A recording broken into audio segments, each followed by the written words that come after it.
Good morning, Bucknutters. Tuesday, August 16th, 2016. I am Dan Rubin, coming to you from a gray Gem City. Duane, I just sent my kids off to the first day of school. The house is nice and quiet as I work here from my humble abode. How is it in the capital city of Ohio today?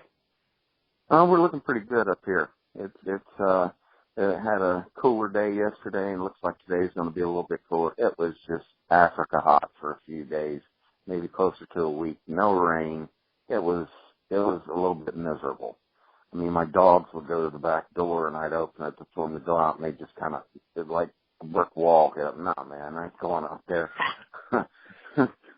So, yeah, it's getting better, and that means it's getting close to football season, and we got the Olympics. So, yeah, things are pretty good.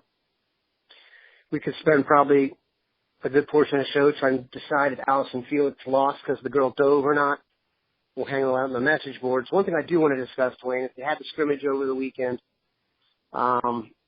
Unfortunately, had a couple injuries come out of that. Darius Slade, an Achilles injury that will knock him out for the year. The real troubling one, of course, though, is Malcolm Pridegon. He gets kind of his season almost truncated before it got to start. He had a knee injury they say is going to take at least 3 months, which leads me to believe it was rather severe. What's your vibe on what that does to the offensive line depth? By my count, Pridegon was probably entering camp ranked 6th on a O-line depth chart, 1 to 100. What's your vibe on the loss of Pridegon, what it could mean going forward? Well, you've got an either-or situation, and one's good and one's bad. If he was going to be definitely going to be a tackle, that's bad. We're down to 3 healthy scholarship bodies now. That's not good at all. I mean, Federer can't stay healthy. So many guys we recruited to play tackle have already shown that they're just not tackles at this level. So that's really bad. But they also had him working in at guard. And the depth there, I mean, we got a surplus of guys there. So it just depends on, where he was going to end up. And just for depth purposes, you'd have to say he's probably going to be a tackle. So that's not good. He's a guy that, to me, he's a tackle. You only had him looking at guard just to try to get the best 5 on the field at the same time. So I'm looking at it as definitely a negative because I did think that he was at least going to be in the 2 deep at tackle. If maybe he pushes Prince out and he's a starter. So that's where we're at with that. Tackle bad, guard not so bad. What do you think they'll do if Jones or Prince goes down?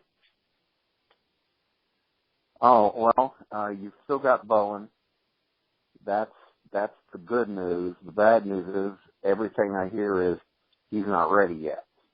Now, another thing that they can do is I saw Michael Jordan as a guard coming out of high school. I know some projected him to tackle, but he could play right tackle. Wouldn't even consider, moving things around and Michael Jordan play left tackle. But I think he could play right tackle. He could kick out there. Something Ohio State 83 brought up was Alibi. We don't know what's going on with him. Now, he was a guy that some people thought was definitely an offensive tackle coming out of high school. So if he is cleared medically, he's an interesting option to step in there and possibly help us out too. After the weekend, I'm starting to get more of a vibe that they're going to go more to running back committee than I had expected. I really thought they were going to kind of give Weber the ball and let him run with it.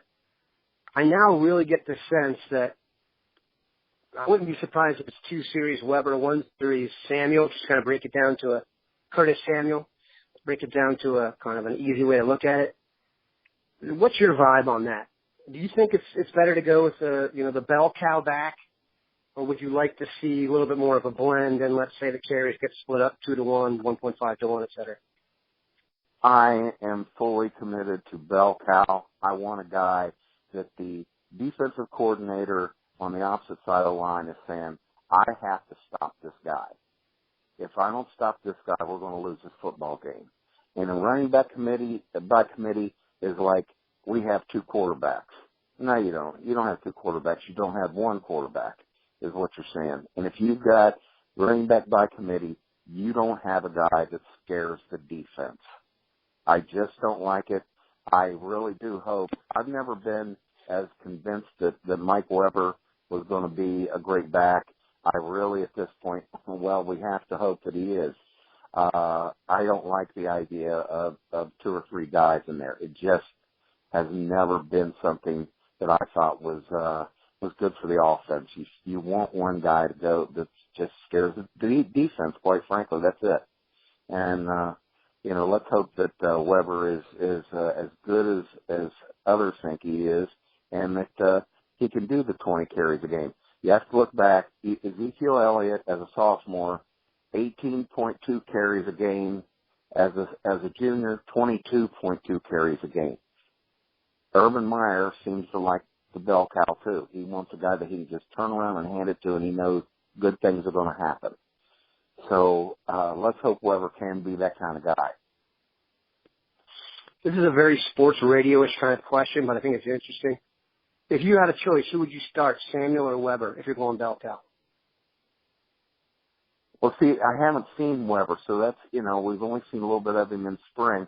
I want the guy. Now, Curtis Samuel is an immense talent, but I am concerned about a guy being able to, his size, being able to carry the ball that many times.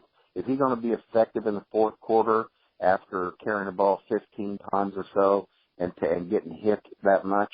I don't know. You need a bigger guy. Now, if he can handle it, I am impressed with what I see of him. Great looking athlete. I would love that he could carry the ball that many times. I just have my doubts about him being able to do that. We'll see if Weber can. We'll see if he can be as effective as Samuel. That's, we got so many unknowns right now at running back. One thing about Briante Dunn, we knew what we had. I don't know if he was going to be great, but we knew he was going to be good. He was durable. He was a big kid. He could take the punishment. We don't know what we have now. We've got so many unknown commodities here. We've never seen Curtis Samuel really just line up at running back and hit into the middle of the line. We haven't seen Weber run the ball at all at this level. So it's just big question mark. We'll see.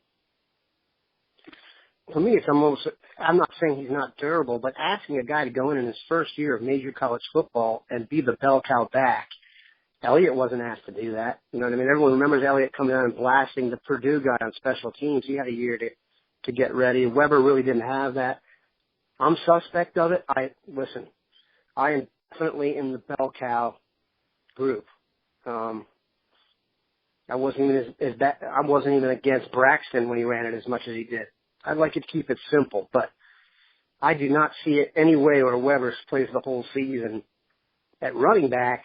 It just doesn't happen. So there's going to be a couple games where someone else gets back there and gets extended carries, whether it's Samuel or Antonio Williams or even Dontre Wilson at some point. There are going to be a couple games, I think, where someone's going to have to step in there, and to me, that's when it becomes interesting. And also, with Ohio State's schedule, a lot of the games that are super important are in the back end of the schedule.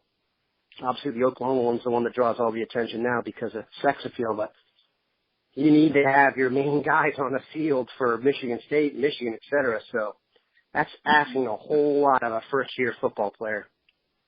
Don't you think? Oh, I absolutely agree.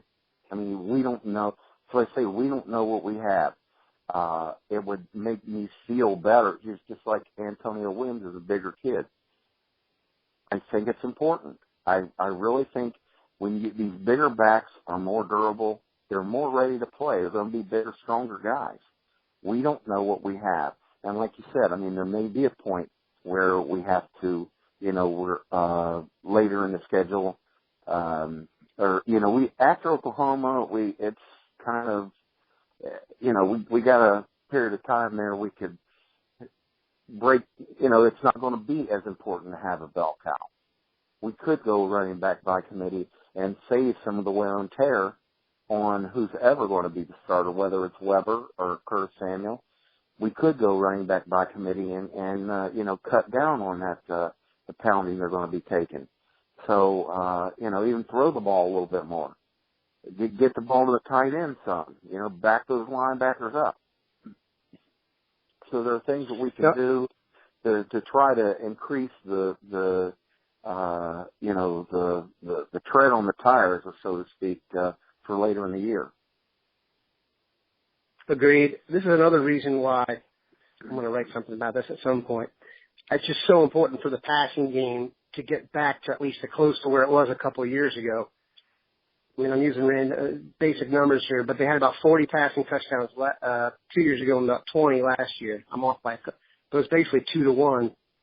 If the passing game gets back to where it needs to be, it always lessens the need on, you know, an every down back. So we shall see. Speaking of running backs, there was a point in time on this show several years ago around the national championship where we spent a lot of time talking about a running back from New Jersey named Kareem Walker. He was the number one player or number one running back in the country, committed during Ohio State's national championship game win. He has since, obviously, the recruitment didn't peter out. Well, it did peter out, and he ended up at Michigan. Now it looks like he could be in some hot water in Michigan. We don't know specifically, but his name has been mentioned in some, you know, just negativity. He was not in the team picture, which is never a good sign for that season. What's your vibe on that? How bad was it our misevaluation of Walker? Because, listen, there was a point in time when I was super excited that he could become a Buckeye. Obviously, it worked out better for Ohio State, but what do you think happened? You know, it's one of those odd things. We actually have an expression for it, one-year wonder. You know, the NFL in the draft, it's something that comes up all the time. A guy that just propped up on the radar, out of the blue, had a great senior year, or just emerged as a junior or whatever and came out. And how many times those guys actually don't pan out. And I look at Walker's junior film, and I saw a really great back. And then his senior year gets started, and there are some guys that you know, the fans on the site that are up in the area got out to see him and said, you know, this guy is that great? And by the time his senior film hit the internet, I thought, this is the same kid? That great junior? Is this okay senior? I don't know. You know, one-year wonders, the thing that comes to my mind is he was just great for a while. He's peaked. He just did not seem like the same kid as a senior as he was a junior. And now he's not in the team picture. That needs to be explained. You know, Michigan, not to us, they don't need to tell us anything, but they need to tell their people, their Michigan people need to know, why is the guy not in the team picture? Just, he's not in the team picture? You're just going to leave it there like that? No explanation? Something's not right with that. It is pretty amazing that the amount of time Ohio State the amount of time they spent recruiting Derek Green and then Kareem Walker, both ended up going to Michigan, and both are going to peter out there. That's good recruiting by Ohio State, I have to say, because they took guys at the time who were less heralded, which is another reason I have total faith in their ability to make decisions when recruiting now. But those are two major cluster F decisions for Michigan. You know, you have to look at it this way. One thing that I was intrigued by didn't really come up because everyone was just irritated about the whole Kareem Walker thing, but how quickly Ohio State just dropped it and went on to Antonio Williams. You know, they didn't put up. Look at what they're going with Sean Wade right now. They are going at it tooth and nail trying to hang on to this guy. Walker decided he's going to Michigan. Okay, move on. Let's go to Antonio Williams. So, you know, you have to wonder, you know, what Michigan was seeing. The Ohio State and Michigan just completely different mindsets on that guy. You know, I don't know. I don't know what to say about that. Right now mostly intrigued by why isn't he in the team picture? It just doesn't make any sense. And the silence is deafening. Yeah, I just don't see the explosiveness or the whether he needs to be a back then. I don't imagine that Harbaugh's going to have a lot of patience for that. We appreciate you having patience for us today as we touched on some of the hot topics. We'll have Duane back next Tuesday. Have a fantastic day, Bucknutters.